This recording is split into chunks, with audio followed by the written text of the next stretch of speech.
14వ వచనంలో చదువుతారండి. ఎఫెసీయులకు రాసినటువంటి పత్రిక 5వ అధ్యాయం 14వ వచనం.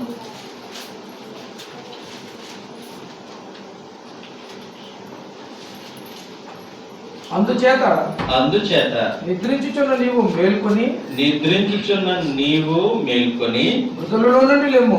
ఏంటండి మేలుకోవడం అంటే మృతుల్లో నుండి లేవడమా? నిద్రించడం అంటే మరణకరమైన స్థితిలో ఉండడమా? అది సరే. కాబట్టి ప్రభు నువ్వు జాగరూకుడమై ఉండు, మెలకువగా ఉండు, నిద్రపోకుండా ఉండు అని సార్దీస్ సంఘానికి చెప్పిన ఆంతర్యం ఏంటంటే నువ్వు మరణించకుండా ఉండు అని. జీవించుచున్నావని పేరు మాత్రం నీకు ఉన్నది, కానీ నీవు మృతుడివే, చావటానికి సిద్ధంగా ఉన్నావు, నువ్వు మరణించకుండా బ్రతకాలి ఇప్పుడు అని స్థానిక సంఘాన్ని హెచ్చరిక చేస్తూ ఉన్నాడు. అదే భాషలో, ప్రవక్తల భాషలో నువ్వు జాగరూకుడివై అన్నాడు. నువ్వు జాగరూకుడివై చావనై ఉన్న మిగిలిన క్రియలను, మిగిలిన వాటిని బలపరుచుకున్నాము అని చెప్పి ప్రాముఖ్యమైనటువంటి సంగతి.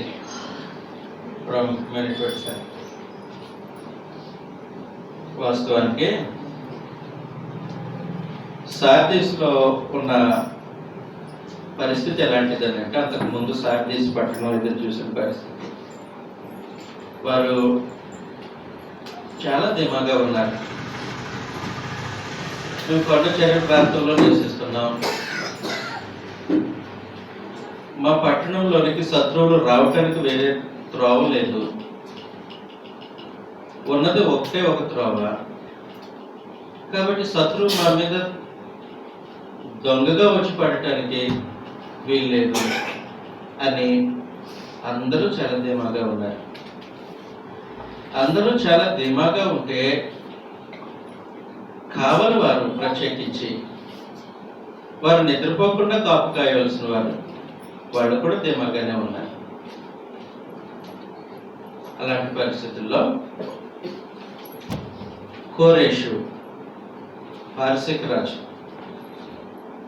ఆయన సార్దీస్ పట్టణం మీదకి వచ్చాడు. ఎలాగొచ్చాడో, ఎక్కడి నుంచి వచ్చాడో తెలియదు. తన సైన్యం కొండల మీద అక్కడక్కడ పెట్టేశాడు.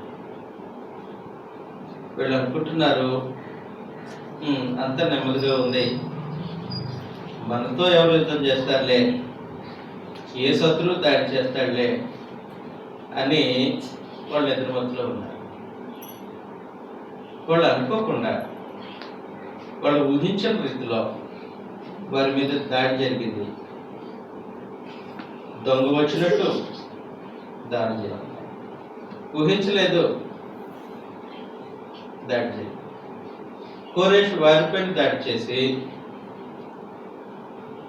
ఊరంతా బంగారం ఉంటుంది కదా, మీరు చెప్పారు ముందే, 120 కోట్ల రూపాయలు విలువ చేసే బంగారం, నేడు 120 కోట్లు విలువ చేసే బంగారాన్ని దోచుకొని తన దేశానికి పట్టుకెళ్ళి, ఆ తర్వాత యాంటియోకస్ సిరియా రాజు అదే రీతిలో ఇంకొకసారి దాడి చేశారు. కాబట్టి వాళ్ళు నిద్రమత్తులో ఉన్నప్పుడు వచ్చే పెను ప్రమాదం ఎలాంటిదో సార్దీస్ వాసులకు తెలుసు. వాళ్ళ అనుభవంలో అలాంటి సంగతులు ఉన్నాయి. కాబట్టి ఇప్పుడు వారికి ప్రభు హెచ్చరించారు, నువ్వు జాగ్రత్తగా ఉండు, నిద్రపోకుండా మెలకువగా ఉండు. నిద్రపోతే ఎలాంటి ప్రమాదం ఉంటుందో తెలిసినటువంటి మనిషి వాడు. ఇప్పుడు ఆత్మ సంబంధంగా జాగరూకుడు అయితే ఇంకెంత ప్రమాదం ఉంటుంది? ఆత్మ సంబంధంగా నిద్రమత్తులో ఉంటే పెను ప్రమాదం ఉంది. ఆత్మ సంబంధంగా నిద్రపోతున్నట్టే మరణమే. మరణం. కాబట్టి ఇప్పుడు ప్రభు హెచ్చరిక, సగమే బ్రతుకున్నాం, చాలా సంగతులు చనిపోయి ఉన్నాం. ఆ సగమును బ్రతుకున్నావని నేను కనుగొన్నవి అవి కూడా చనిపోవటానికి సిద్ధంగా ఉన్నాయి. అంటే ఒక శరీరంలో ఒక్కొక్క అవయవం చచ్చిపడిపోతూ ఉంది. ఉదాహరణకు మాట్లాడుకుంటున్నాం, మనము మధ్యాహ్నం ఉదయకాలం తరగతి ముగించే సమయంలో చివరిగా మనం చెప్పుకున్నటువంటి సంగతుల్లో సజీవులు నీతికి సాధనములుగా తమ శరీర అవయవాలను సమర్పించే ఒక నియమం ఉంది.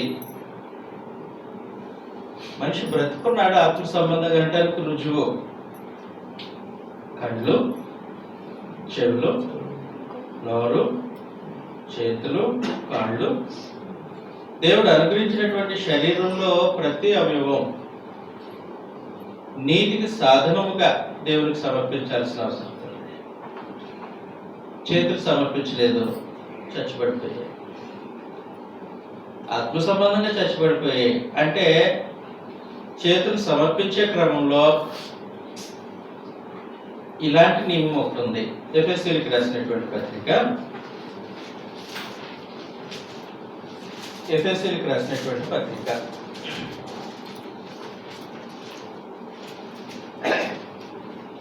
4వ అధ్యాయం 27వ వచనం. అపవాదికి చోటీయకుడి, అపవాదికి చోటీయకుడి, దొంగిలి వాడికి మీదట దొంగిలక, దొంగిలి వాడు ఇక మీదట దొంగిలక, అక్కరగలవానికి పంచిపెట్టుటకు, అక్కరగలవానికి పంచిపెట్టుటకు, వీలు కలుగు నిమిత్తము, వీలు కలుగు నిమిత్తము తమ చేతులతో మంచి పని చేయుచు కష్టపడవలెను. కాబట్టి తన చేతులతో మంచి పని చేస్తూ కష్టపడాలి. దేనికి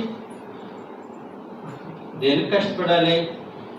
స్వార్థంగా కష్టపడాలా?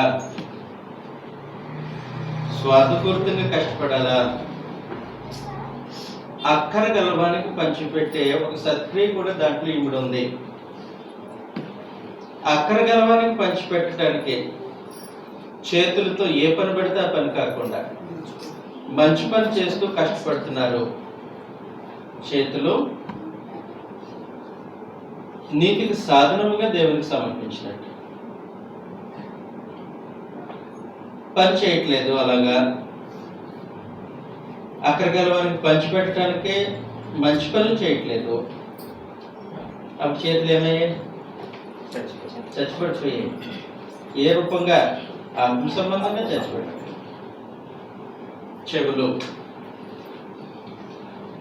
దురద చెవులు కాకుండా, ప్రతి ఉపదేశానికి ఇటువంటి కొట్టుకొని పోకుండా, సత్యమును వినగలిగే చెవి, అది ఆత్మ సంబంధంగా బ్రతికిని చెవుకుండే నైజం. ప్రతి ఉపదేశానికి ఇటు అటు కొట్టుకొని పోతూ దురద చెవులు గలవారై తమ స్వకీయమైన దురాశలకు అనుకూలమైనటువంటి బోధకులు తయారు చేసుకున్నారనుకోండి, చెవులు ఏమైపోయాయి? ఆత్మ సంబంధంగా చచ్చిపోయాయి. కండ్లు ఆశించేటట్లు చూడకుండా, కళ్ళు చూసి ఇన్ఫర్మేషన్ తెలుసుకోవటానికి, అంతేగాని చూసిన ప్రతి సంగతిని ఆశించడానికి కాదు. కళ్ళు ఆశించే కళ్ళు అనుకోండి, ఏమైపోతాయి?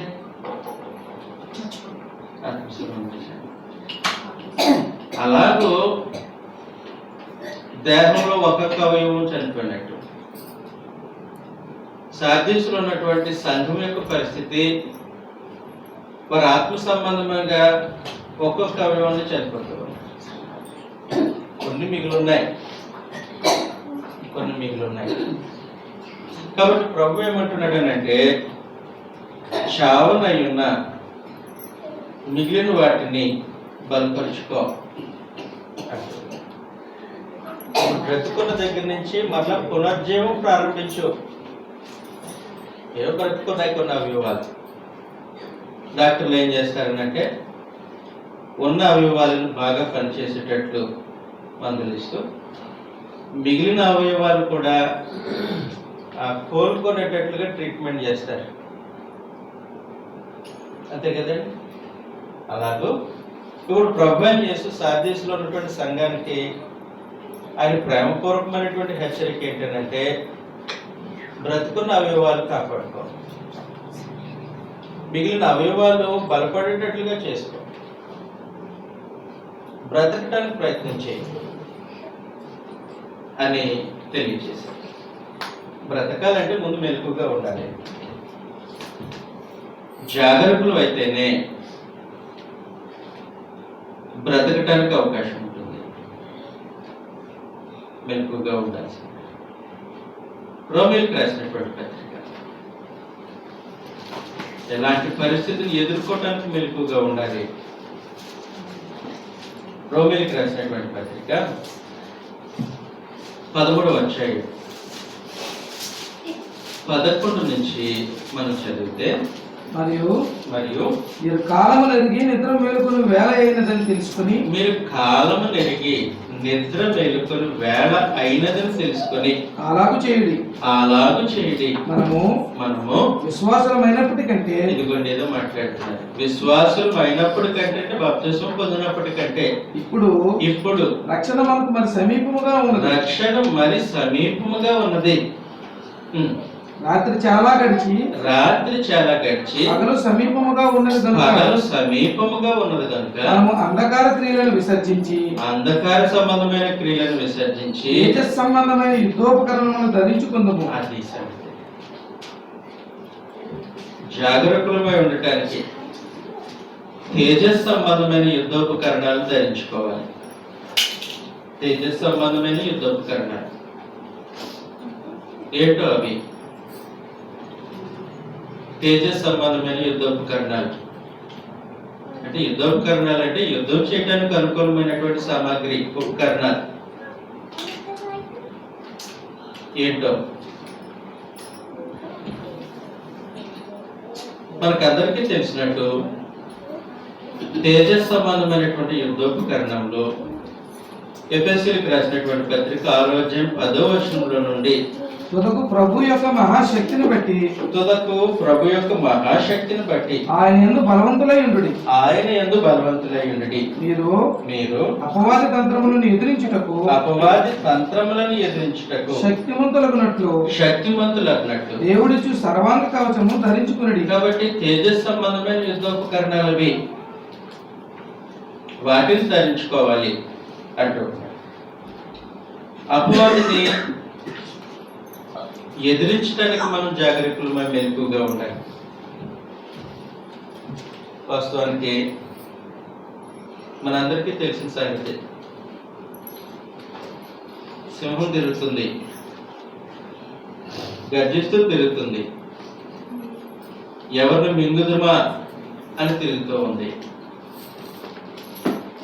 అపవాదే సింహం. సింహం నోట పడకుండా ఉండాలంటే మనుషులు మెలకుగా ఉండాలి. ఆత్మ సంబంధంగా నిద్రమత్తును విడిచిపెట్టాల్సిన అవసరం ఉంది. ఆత్మ సంబంధంగా నిద్రమత్తును విడిచిపెట్టాల్సిన అవసరం ఉంది. మొదటి పేతురు పత్రిక 5వ అధ్యాయం 8వ వచనంలో నిబ్బరమైన బుద్ధి గలవారై మెలకువగా ఉండుడి. మీ విరోధి అయిన అపవాది ఎందుకు మెలకువగా ఉండాలి? మీ విరోధి అయిన అపవాది గర్జించు సింహం వలె ఎవరిని మింగుదునా అని వెదకుచూ తిరుగులాడుచున్నాడు. కాబట్టి ఏం చేయాలంటే బివేర్ ఆఫ్ డాగ్ అన్నట్టు బివేర్ ఆఫ్ లైఫ్. సింహం ముందు జాగ్రత్తగా ఉండండి. గర్జించు సింహం వల్లే తిరుగుతున్నాడు, ఎవరు మింగుతున్నాడు. కాబట్టి జాగ్రత్తమై ఉండాలి, మెలకుగా ఉండాలి.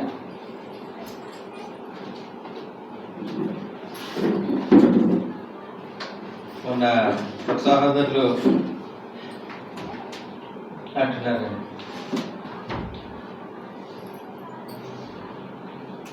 వాళ్ళ స్థానిక సంఘానికి ఒక తల్లిగారు వచ్చి బాగా నిద్రపోతారంట. బాగా నిద్రపోతారు ఆరాధనలో, ప్రార్థనలో. ఆయన అడిగాడు, ఏమా నువ్వు ఎందుకు నిద్రపోతావు, ఎందుకు నిద్రపోతున్నావు, నిద్రపోయేటట్టయితే ఎందుకు రావడం అంటే, నాకు ఇంటి దగ్గర నిద్ర పట్టదండి అన్నది. ఇంటి దగ్గర నిద్ర పట్టదండి, అందుకే టైంకి వచ్చేస్తాను. ఎందుకు వస్తుంది? నిద్ర పట్టదు. పరిస్థితులు అలాగే ఉంటాయి.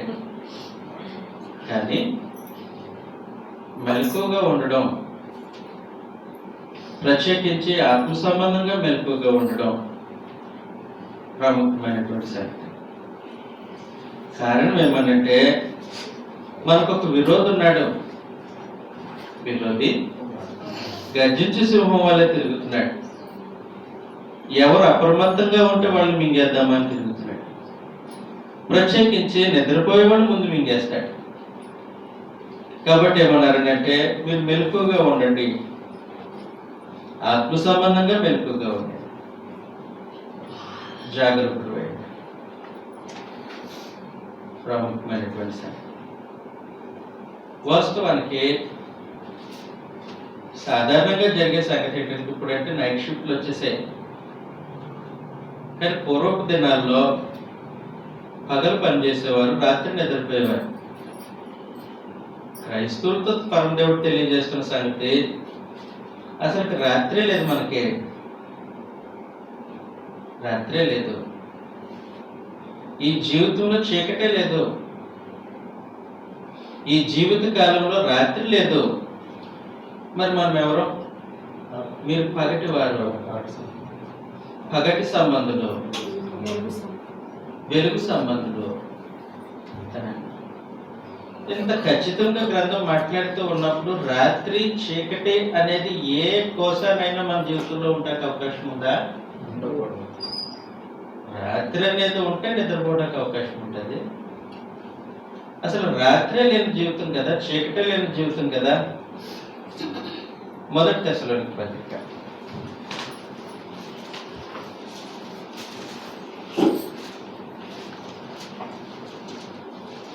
5వ అధ్యాయం మొదటి వచనంలో నుండి మనం చదివితే, సహోదరులారా ఆ కాలమును గుర్చి ఆ సమయములను గుర్చి మీకు రాయనక్కరలేదు. రాత్రి వేళ దొంగ ఎలాగూ వచ్చును. 5వ వచనం చదివేద్దాం సార్. 5 నుంచి చదువుతాం. మీరందరూ వెలుగు సంబంధులు, మీరందరూ వెలుగు సంబంధులు, పగటి సంబంధులై ఉన్నారు, పగటి సంబంధులై ఉన్నారు. మనము రాత్రి వారము కాము, రాత్రి వారము కాము, చీకటి వారము కాము. కావున చాలు సార్. అసలు మనం రాత్రి వారం కాము, చీకటి వారం కాము, వెలుగు సంబంధులు, పగటి సంబంధం. అసలు మనకి ఇచ్చినటువంటి గుర్తింపు అది. వెలుగు మంచిదైనట్టు దేవుడు చూశారు. మొట్టమొదటి రోజు వెలుగు కలుగు చేశారు. క్రైస్తవులు వెలుగు సంబంధులు అన్నారు, ఆత్మ సంబంధాలు అన్న తర్వాత 6వ వచనంలో, కావున ఇతరుల వలె నిద్రపోక మెలకువగా ఉండి మత్తులము కాక యుందుము. నిద్రపోవారు రాత్రి వేళ నిద్రపోవద్దు. నిద్రపోతారు, రాత్రి వేళ నిద్రపోతారు. అయితే మనం పగలు నిద్రపోయి కూడా అలవాటు ఉంది అనుకోండి భౌతికంగా. కానీ వాస్తవానికి రాత్రి వేళ నిద్రపోవడం అనేది సహజమైన సమాచారం. రాత్రి వేళ నిద్రపోవడం సహజమైన సమాచారం. అసలు రాత్రే లేదు క్రైస్తవునికి ఆత్మ సంబంధంగా, చీకటే లేదు. నిద్రకు అవకాశం ఉందా? నిద్రకు అవకాశం ఉందా? మనకి ప్రభు చెప్పినటువంటి ఉపమానంలో సిద్ధపాటు గురించి, ప్రత్యేకించి 10 మంది కన్యకుల గురించి చెప్తారు.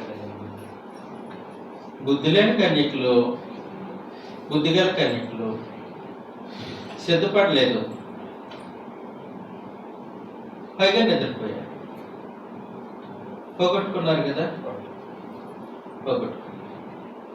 కాబట్టి ఆత్మ సంబంధంగా కునుకుపాటు అనేది, ఆత్మ సంబంధంగా నిద్ర అనేది ప్రమాదకరమైన పరిస్థితి, చాలా ప్రమాదకరమైన పరిస్థితి. కాబట్టి ప్రభు ఏమంటున్నాడనంటే మెలకుగా ఉండండి. మరి ఆయన పడుకుంటున్నాడు కదండి, ఆమె కూడా నిద్రపోతుంది కదా, మరి నేను నిద్రపోతే తప్పేంటి అన్నప్పుడు నీవు ఇతరుల వల్లే నిద్రపోక, ఇతరులు వేరు నువ్వు వేరు, వాళ్ళకి నీకు వ్యత్యాసం ఏంటి? వారు లోక సంబంధులు, నువ్వు ప్రభు సంబంధం. వారు చీకటి సంబంధులు, నువ్వు వెలుగు సంబంధం. వారు రాత్రి వారు, మనకు పగలు. కాబట్టి వాళ్ళు చేస్తున్నారు కానీ మనం చేయడానికి వీల్లేదు, మనం చేయడానికి వీల్లేదు. కాబట్టి నువ్వు జాగ్రత్తడు అయ్యిండు అని తెలియజేస్తూ ఉన్నాడు. ప్రత్యేకించి మెలకుగా ఉండకపోతే ప్రమాదం ఉంది అని అన్నాడు. ఏంటి ప్రమాదం అని అంటే, ఆయన దొంగ వల్లే వస్తాడు, ఆయన దొంగ వల్లే వస్తాడు. ఒక సంగతి ఏంటంటే, ప్రభు తన రెండవ రాకడ గురించి ఇక్కడ మాట్లాడలేదు సార్దీసు సంఘంతో. ఒకసారి చూద్దాం 3వ వచనంలో, ప్రకటన గ్రంథం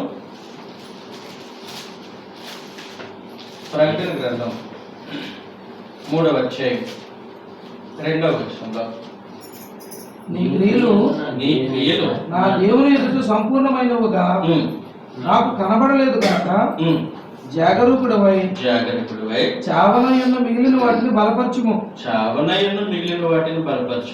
నీవు ఎలాగ ఉపదేశము పొందితువో, ఎలాగ వింటివో జ్ఞాపకము చేసుకొని దానిని గైకొనుచు మారు మనసు పొందుము. నీవు జాగరూకుడవై ఉండని ఎడలా నేను దొంగ వలె వచ్చేదను, నేను దొంగవలే వస్తాను. నువ్వు జాగరూకుడివై ఉండకపోతే నేను దొంగవలే వస్తాను. ఏ గడియ నీ మీదకి వచ్చేదను, ఇదేంటండి ఏ గడియ పర్టికులర్ గా సార్దీసు స్థానిక సంఘం మీదకు వస్తానో నీకు తెలియనే తెలియదు, నీకు తెలియనే తెలియదు. ఎవరి మీదకి వస్తారట ఆయన? తన స్వరక్తం ఇచ్చి సంపాదించిన సంఘం మీదకి ఆయన వస్తాడు. అర్థం వస్తాడా? ఎందుకు వస్తారు? వారి క్రియలను బట్టి వారికి తీర్పు తీర్చడానికి, వారిని దండించడానికి, వారిని శిక్షించడానికి వస్తారు. మనము గతంలో చూసాం, నేను వస్తున్నాను, నేను వస్తాను అని పరలోకపు దేవుడు ఇశ్రాయేలు ప్రజలతో మాట్లాడిన, ప్రభువైన యేసు యెరూషలేము వారితో మాట్లాడిన, అది దేనిని సూచిస్తుంది?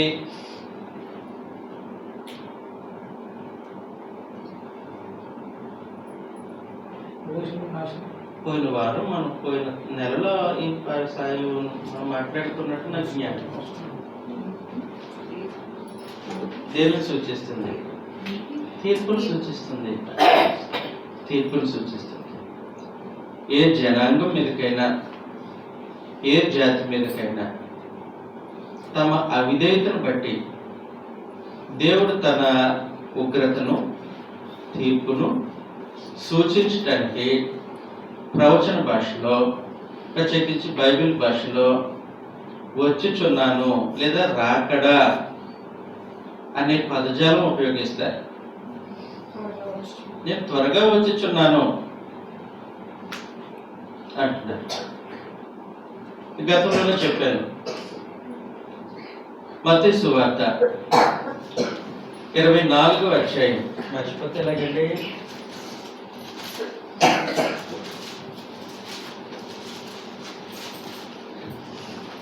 మత్తయి సువార్త 24వ అధ్యాయం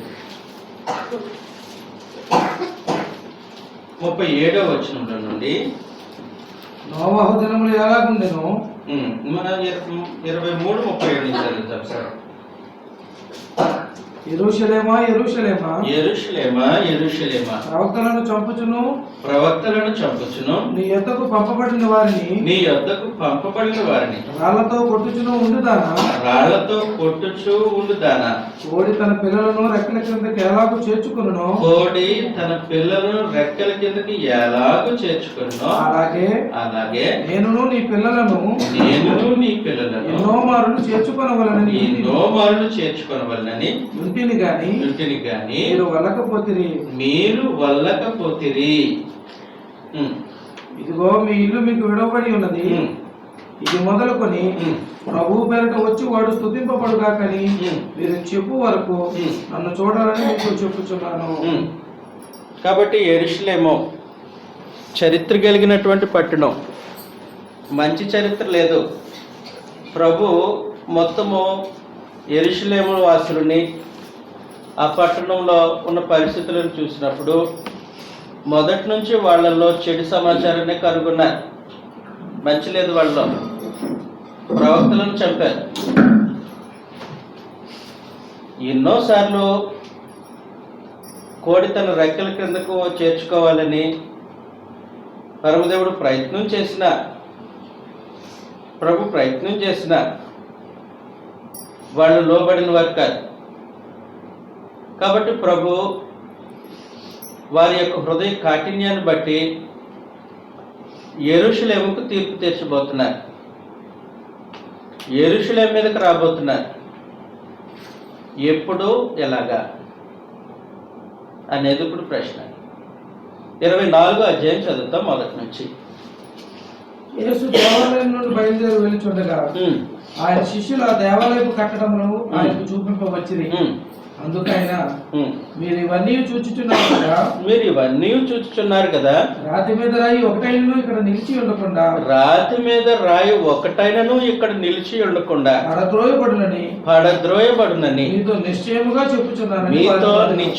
చెప్పుచున్నాను అన్నాడు. ఆ యెరూషలేము గురించి మాట్లాడుతూ, యెరూషలేములో రాతి మీద రాయి ఒక్కటి కూడా ఉండకుండా పడద్రోయబడుతుంది అంటే అప్పుడు శిష్యులకు డౌట్ వచ్చింది. యెరూషలేము పడద్రోయబడుతుందంటే అది దేవుని ఉగ్రతకి సూచన, యెరూషలేము పైన దేవుని యొక్క తీర్పుకు సూచన అని వాళ్ళకి అర్థమైంది. ఎందుకు అర్థమైందని అంటే, గతంలో యెరూషలేముకు దేవుడు తీర్పు తీర్చాడు.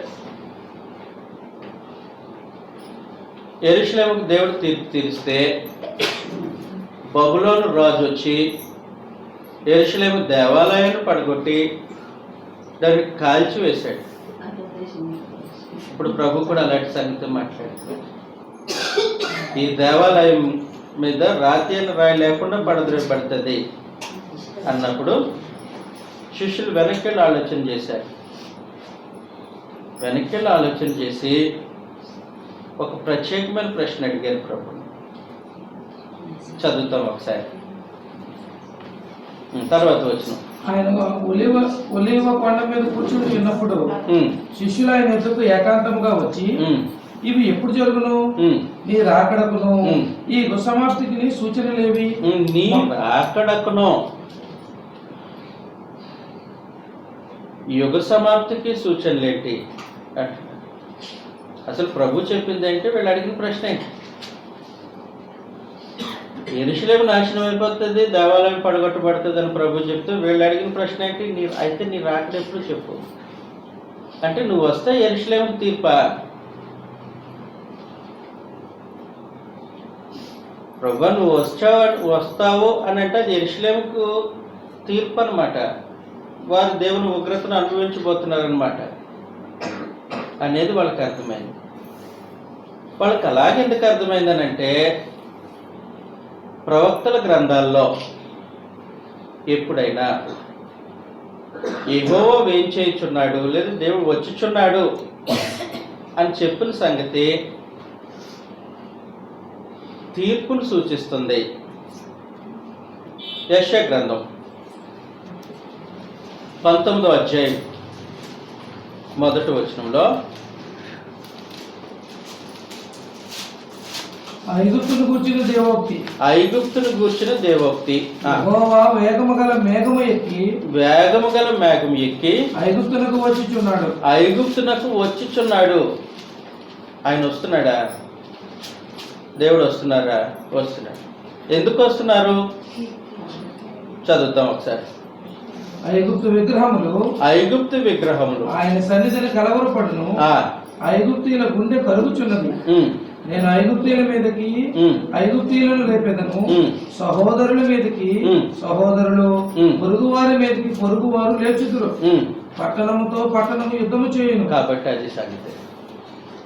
కాబట్టి ఐగుప్తులు నాశనం చేయడానికి, వారి భక్తిహీనతను బట్టి నాశనం చేయడానికి దేవుడు తీర్మానించుకున్నారు. ఆ సంగతిని ఎలాగ ఎక్స్ప్రెస్ చేస్తున్నారనంటే, యెహోవా వచ్చిచున్నాడు. యెరూషలేము ప్రవక్తను చంపి, ధర్మశాస్త్రాన్ని తిరస్కరించి, దేవునికి లోబడకుండా ఎన్నోసార్లు కోడి తన పిల్లలను చేర్చుకున్నట్లుగా చేర్చుకోవాలని ప్రయత్నం చేసిన లోబడని మనుషుల మీదకి ఇప్పుడు తీర్పు రాబోతుంది. ప్రభు దాన్ని ఏమన్నారు? శిష్యులు ఏమన్నారు? ఇప్పుడు సార్దీస్తో అలాంటి సౌండే. సార్దీస్లో ఉన్నటువంటి సంఘంతో ప్రభు అలాంటి మాటలు మాట్లాడుతున్నారు. ఏమంటున్నారనంటే, నేను దొంగ వల్లే వస్తాను, నువ్వు జాగరూకుడమై ఉండకపోతే నేను దొంగ వల్లే వచ్చి నీ మీద పడతాను. ఎంత పెద్ద వార్నింగ్ అండి! ఎంత పెద్ద వార్నింగ్ అది! ప్రభు తన స్వరక్తమిచ్చి సంపాదించిన తన సంఘము తను కోరినట్టుగా ప్రవర్తించకపోతే, సార్దీస్లో ఉన్నటువంటి సంఘము వారి యొక్క క్రియలు లెక్క దేవుని ఎదుట సంపూర్ణం కాకపోతే, ఆత్మ సంబంధంగా చచ్చిన స్థితిలో వారు కొనసాగుతూ మేము బ్రతుకున్నాము అన్నట్టు నటిస్తుంటే, ప్రభువే వచ్చి వారికి తీర్పు తీరుస్తాడా?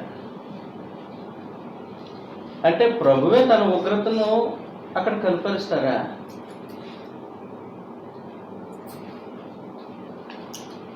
ఆలోచన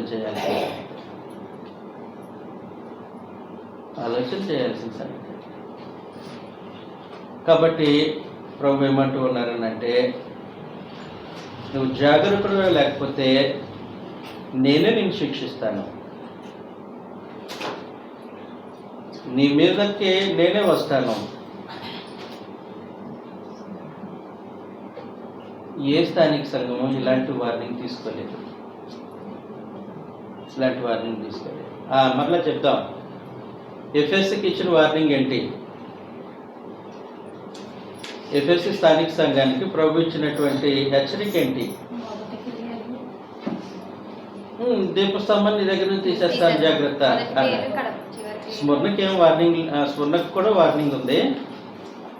స్మరణ సంఘానికి ఏం వార్నింగ్ ఇచ్చారు? హెచ్చరిక.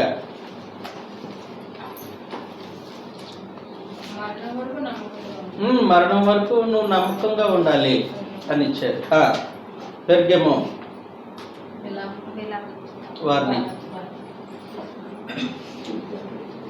వార్నింగ్ ఏంటి? హెచ్చరిక ఏంటి? నా నోట నుండి వచ్చి ఖడ్గంతో నీతో యుద్ధం చేస్తాను అని. తుయితైరా మార్మల్స్ పొందకపోతే సార్దీస్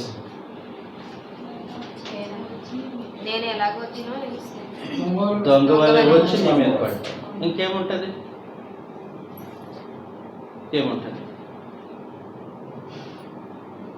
చాలా భయంకరమైన పరిస్థితి. అంటే పరలోకమందున దేవుడు తన ప్రజల పక్షంగా నిలబడి ఐగుప్తులతో యుద్ధం చేశారా? పరలోకమందున్న దేవుడు తన ప్రజల పక్షంగా నిలబడి కానానుకు చుట్టుపక్కల ఉన్నటువంటి అన్ని జనులతో యుద్ధం చేసి నెమ్మదికరమైన పరిస్థితులు కల్పించారండి. అదే పరలోకమందున్న దేవుడు యెరూషలేముతో యుద్ధం చేశారు. దేవుని ప్రజలతో యుద్ధం చేశారు. వారిని బబులోను చెరకు తీసుకుని వెళ్ళారు. చరిత్రే కదా. కాబట్టి ఒక స్థానిక సంఘము క్రీస్తు ప్రభు సంఘము అని పిలువబడుతున్నంత మాత్రాన ప్రవర్తన బాగోకపోతే, క్రియలు ఆయన ఎదుట సంపూర్ణం కాకపోతే తప్పించుకోవటానికి అవకాశం ఉండదు.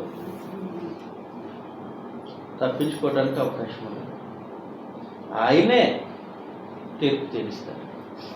ఆయనే తన ఉగ్రతను కనపరుస్తాడు. కాబట్టి ఇలాంటి హెచ్చరిక సార్దీస్ సంఘానికి ప్రభువైన యేసు చేశారు. అయితే ఒకటి, ఈ పరిస్థితుల నుండి తప్పించుకోగలరు ఎవరు? సార్దీసులో ఉన్నటువంటి మనుషులు, సార్దీసును పోలి ఉన్న మనుషులు కూడా. ఎలా తప్పించుకోగలరనంటే,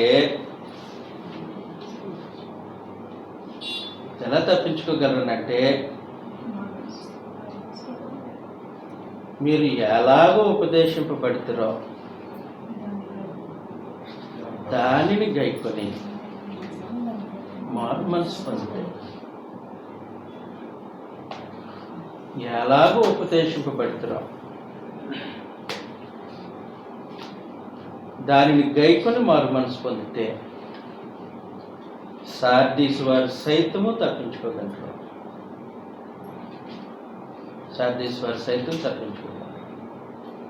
అందుకే ఉపదేశం. అందుకే ప్రభువైన యేసు ప్రత్యేకించి సంఘానికి ఆయన చేస్తున్నటువంటి ఉపదేశం. అర్థమవుతుంది కదమ్మా. ఒక ప్రాముఖ్యమైన సంగతి ఏంటంటే, ఒక వ్యక్తి ప్రభువైన యేసును అంగీకరించి ఆత్మ సంబంధంగా జీవితాన్ని కొనసాగించుకోవటానికి ఇష్టపడిన రోజే ఉపదేశింపబడతారు. ఏం ఉపదేశింపబడతారు? మొదటిగా అపోస్తలుల కార్యగ్రంథం 26వ అధ్యాయం 20వ వచనంలో అపోస్తలుడైన పౌలు ప్రత్యేకించి మొదట అనేక సువార్త ప్రయాణాలు ప్రభు పక్షంగా జరిగించి ఆయా మనుషులకు ఉపదేశం చేశారు. ఏం ఉపదేశం చేశారు? చదువుతాం సార్. నన్ను చదివేసేయండి. మొదట దమస్కులో ఉన్నవారి, యెరూషలేములో యూదయ దేశమంతటను తరువాత అన్యజనులకును వారు మారు మనసు పొంది దేవుని తట్టు తిరిగి మారు మనసునకు తగిన క్రియలు చేయవలని. అదిగో, మారు మనసునకు తగిన క్రియలు చేయవలనని ప్రకటించు. కాబట్టి ఏం ఉపదేశింపబడ్డారు? మీరు మొదట దేవుని వైపు తిరగండి. అది ఉపదేశం. సార్దీస్ వారు దేవుని వైపు తమ ముఖం కాకుండా దేవుని వైపు తమ వీపు చూపిస్తున్నారు.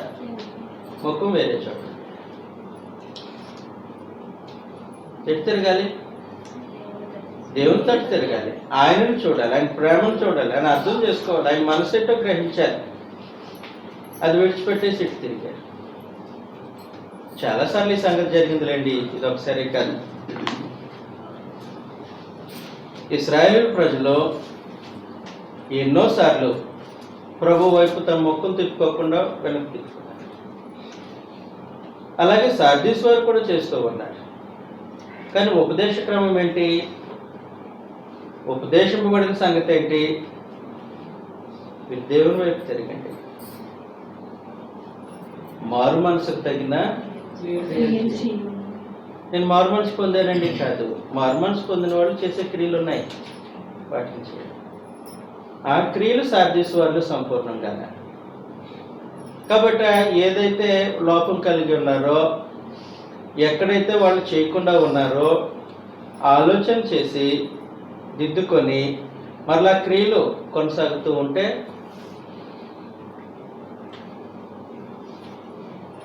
ప్రభు యొక్క ఉగ్రత నుండి, తీర్పు నుండి తప్పించబడతారు. అర్థమవుతుంది కదండి? ఎలాగో ఉపదేశింపబడతారో దాన్ని గైకొని మారు మనసు పొందు. నువ్వు మారు మనసు పొందటానికి వచ్చావా? యోహాను అన్నాడు, సర్ప సంతానమా, రాబో ఉగ్రత నుండి తప్పించుకోవడానికి మీకు బుద్ధి చెప్పిన వాడు ఎవరు అన్నాడు. ఇప్పుడే గొడ్డలి చెట్టు వేరును ఉంచబడి ఉన్నది. మరి ఏం చేయాలి మేము? మారు మనసుకు తగిన ఫలాలు ఫలించండి. మారు మనసు పొందామని చెప్పుకోవడం కాదు, దానివల్ల ఉపయోగం లేదు. ఏమైతే మారు మనసు పొందామని ఉపదేశం చేయబడిందో దాని యొక్క ఫలాలు ఫలించండి. మారు మనసు పొందిన వాళ్ళు చేయాల్సిన క్రియలు చేయండి. అది సంగతి. కాబట్టి ఎలాగ ఉపదేశింపబడుతువో వాటిని గైకొనుచు మారు మనసు పొందు అని చెప్పేసి. వాస్తవానికి సార్దీస్ వారికి నకిలీ బోధ అందలేదు. కంప్లైంట్లో నకిలీ బోధ ఉందా? ఎఫ్ఎస్సికి అబద్ధ బోధ వచ్చేసింది. వచ్చిందమ్మా? పెర్గముకు అబద్ధ బోధ వచ్చింది. తుయతైరాకు అబద్ధ బోధ వచ్చింది. సార్దీస్కి అబద్ధ బోధ వచ్చిందని ప్రభు అన్నాడు. మరి వీళ్ళకి అందిన ప్రతి ఉపదేశం ఒరిజినల్, కరెక్ట్ డాక్ట్రిన్ అందింది. కరెక్ట్ డాక్ట్రిన్ అందినా సరే చెప్పండి వీళ్ళకి.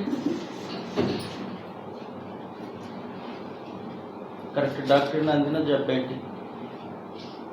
వాస్తవానికి కరెక్ట్ డాక్ట్రిన్ ఎఫ్ఎస్సీలకు రాసినటువంటి పత్రిక 4వ అధ్యాయం 20వ వచనంలో, అయితే మీరు యేసుని గూర్చి విని ఆయన యందు సత్యము ఉన్నది ఉన్నట్టుగానే ఆయన యందు ఉపదేశింపబడిన వారైన ఎడల. కాబట్టి ఎఫెసీ సంఘం, సార్దీస్ సంఘానికి ఎలాంటి ఉపదేశాన్ని ప్రభు అందజేస్తున్నారు?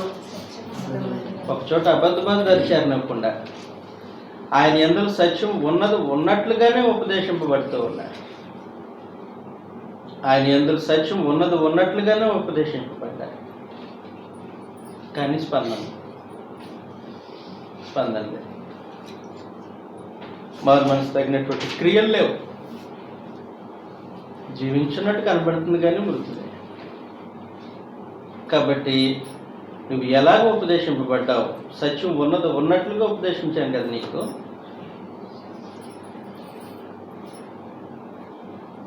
ఎఫెసు వాళ్ళకి ఇబ్బంది. ఒక చోట సత్యమును అనుసరించి నడవాలి, రెండో చోట అబద్ధంతో యుద్ధం చేయాలి. ఆ పరిస్థితి నీకు లేదు. నెహెమ్యా గోడ కట్టడానికి పూనుకున్నప్పుడు శత్రువులు గోడ కట్టకుండా అడ్డగించడానికి దాడి చేసేవారు. అప్పుడు ఒక చేత్తో గోడ కడుతూ ఒక చేత్తో కత్తి పట్టుకోవాలి. ఎఫెసు వాళ్ళ పరిస్థితి అది. ఒక చోట సత్యాన్ని అనుసరించి నడుస్తూ అబద్ధాన్ని ఖండించాలి. అబద్ధంతో యుద్ధం చేస్తూ సత్యం ముందు నిలకడగా ఉండాలి. ఎఫెసు వాళ్ళ పరిస్థితి అది. కారణం ఏమంటే అబద్ధపు అపోస్తులు వచ్చేవారు, దొంగ అపోస్తులు వచ్చేస్తే వాళ్ళని కనిపెట్టి మీరు దొంగ అపోస్తులు అని కనుక్కున్నారు. పెర్గెము వరకు ఇంకా భయంకరమైన పరిస్థితి. 2 రకాల బోధలు వచ్చేసాయి. బిలాము బోధ, నికోలైతుల బోధ వచ్చేసింది. కాబట్టి వాళ్ళ పరిస్థితి కూడా ఒక చేత్తో పని చేస్తూ ఇంకొక చేత్తో యుద్ధం చేయాలి అబద్ధం. తుయతైరా వారి పరిస్థితి అదే. కానీ వీళ్ళు ఎవ్వరికీ లేని కంఫర్టబిలిటీ కదా. సరే, యూదుల నుంచి, రోమ ప్రభుత్వం నుంచి వాళ్ళకి ఎలాంటి ఇబ్బంది లేదు. అబద్ధ బోధ దాడి చేస్తుందా? లేదు, ఇంకా ఆ కొండ ఎక్కలేదు అబద్ధ బోధ. ఉపదేశింపబడ్డారు, సత్యము ఉన్నది ఉన్నట్టుగా ఉపదేశింపబడ్డారు. కాబట్టి ప్రభు అంటే నువ్వు ఎలాగ ఉపదేశింపబడదువో దానిని గైకొని మరణించు. అర్థమవుతుంది కదా. చాలా చోట్ల మన ఆలోచన ఏంటంటే, మన స్థానిక సంఘాల్లో మన ఆలోచన, మా ప్రీచర్ మంచి బాధకుడు, ఆయన సత్యం చెప్తారు, మంచిది. అలాగ సత్యం ఉపదేశింపబడుతూ ఉన్నప్పుడు దాన్ని గైకొని మారు మనసు పొందాల్సిన బాధ్యత ఎవరిది? ఎవరిదండి? ఒకవేళ మారు మనసు పొందకపోతే, ఒకవేళ మారు మనసు పొందకపోతే, సత్యము ఉన్నది ఉన్నట్టుగా మన స్థానిక సంఘంలో ఉపదేశింపబడుతుంటే దానిని గైకొని మారు మనసు పొందకపోతే పరిస్థితి ఏంటి? సార్దీశ్వర పరిస్థితే. నేను దొంగ వల్ల వచ్చి మీ మీద పడ్డా. అది ఏ గడియో ఏ సమయమో మీకే తెలీదు. ఎంత భయంకరమైన పరిస్థితి. కాబట్టి సత్యం మనకు ఉపదేశింపబడుతుందని సంబరపడి ఆగిపోని అవసరం లేదు. ఎలాగ ఉపదేశింపబడుతుందో దానిని గైకొని మారు మనసు